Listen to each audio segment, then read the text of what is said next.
Menino usa azul e menina usa rosa. Será mesmo que é isso? Hoje a gente vai falar um pouco sobre binaridade de gênero. E o que é essa tal binaridade de gênero, de forma resumida aqui, para o vídeo não ficar muito longo também. Então, tem pessoas que se identificam como homem e tem pessoas que se identificam como mulher. Mas é só isso que existe? E se eu te disser que não?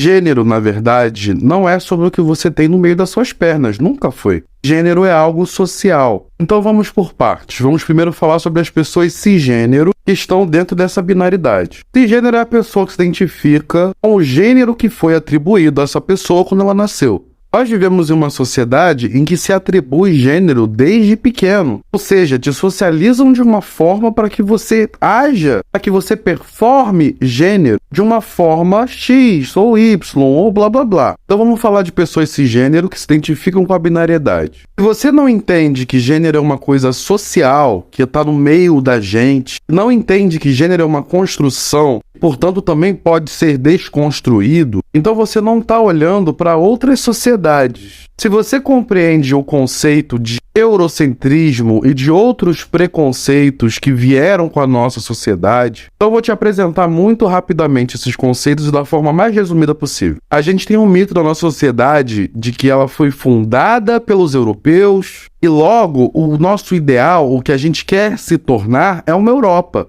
Os portugueses, colonizadores e escravagistas que pisaram aqui, muitas das vezes queriam fazer com que isso aqui se parecesse o máximo possível com o que eles tinham lá. Principalmente com a coroa vindo pra cá, né? Então meio que no nosso imaginário comum a gente tem essa coisa de achar que globalização também, tem vários outros fatores, né? A gente acha que a gente tem que se tornar, que o padrão que foi criado e que sempre existiu foi o padrão europeu, porque foi o que deu certo. O nome disso é errar, mas enfim. Aí isso se coloca também até no padrão de gênero. Não que a Europa tenha inventado esse padrão de gênero, e nem que ele tenha sido predominante sempre na Europa. Mas a questão é que existem diversas outras populações no mundo inteiro que tinham os seus padrões diferentes de gênero. As populações indígenas são um exemplo disso. Dentro da Europa, dentro da Ásia, você tinha outros padrões de gênero. No continente africano, você tinha outros padrões de gênero. E em vários locais, o gênero não era binário.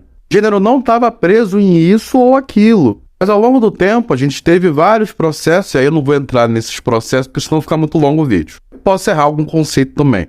Mas enfim, vamos lá. Ao longo de todo esse tempo, a gente começou a comprar esses padrões como se fossem nossos, mas nunca foram. E aí você, pessoa cisgênero, que tá me vendo, me ouvindo, e tá bugando assim, tipo, como assim? Como assim existe algo que não é homem ou mulher? Que absurdo! A Bíblia diz que é assim. Mas deixa eu te falar que até se a gente fosse falar de contexto bíblico, contexto histórico em que a gente tem as histórias bíblicas narradas, a gente também tinha outro padrão de gênero. Com o tempo, com as traduções e com as contextualizações que são feitas, a gente começa a achar que o mundo que existe é sempre o mesmo, sempre foi o mesmo que a gente está vendo. Mas não é.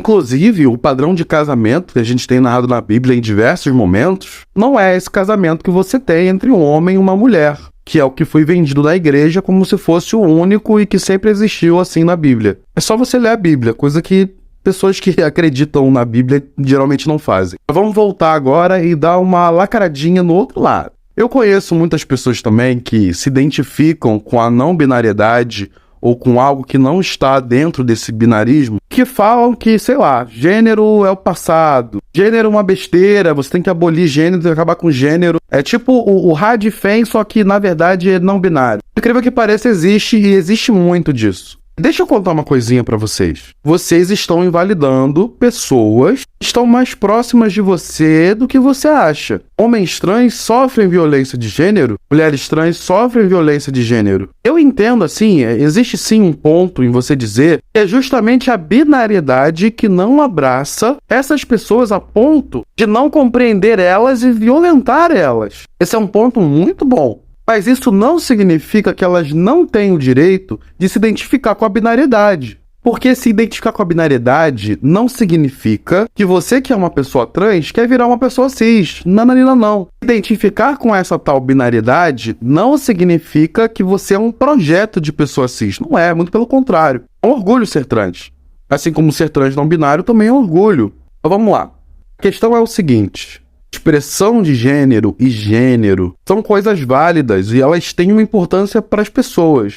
Mesmo que você não acredite em gênero e ache que ele tem que ser abolido, ou se você for uma pessoa que acredita fielmente em gênero e todo mundo tem que ter um desses dois gêneros, ainda assim, você precisa entender que respeito é uma coisa muito importante e é o básico. Você não precisa, acho que é até polêmico isso que eu vou falar, mas acho que a gente pode debater isso também. Mas eu acredito que você não precisa acreditar na binaridade ou na não binariedade para respeitar elas. Você não acreditar nisso não faz de você uma pessoa com o direito de desrespeitar uma expressão de uma pessoa. Aliás, a expressão ou o próprio gênero. Se você não acredita que uma pessoa é não binário, não binária, não binária, você ainda não tem o direito de demonstrar que essa expressão, que essa pessoa, que essa vivência é inválida. Você não tem o direito de invalidar nenhuma vivência. E o mesmo vale para o outro lado. Se você acha que a não binariedade, porque são coisas diferentes, né? Essa coisa de abolir gênero é outra parada, mas você entendeu o que eu quis dizer. Se você identifica que a não binariedade é uma questão que conversa, que dialoga com você, assim como dialoga comigo, você ainda assim não tem direito de invalidar uma expressão que está dentro dessa ideia binária. A gente só vai começar a libertar realmente essa sociedade quando a gente conseguir ter alguma fagulha de compreensão que o problema está no sistema, em específico no sistema capitalista. O inimigo das pessoas não binárias é o sistema capitalista, não as pessoas binárias, porque a gente é vítima.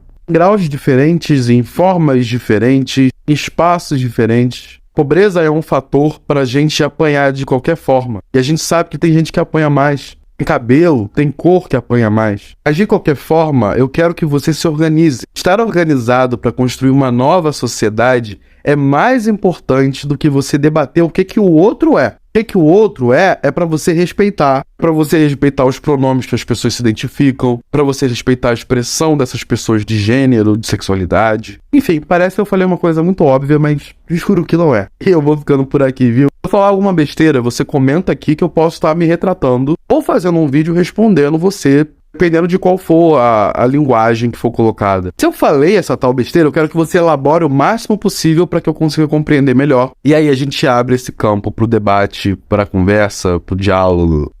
Tchauzinho.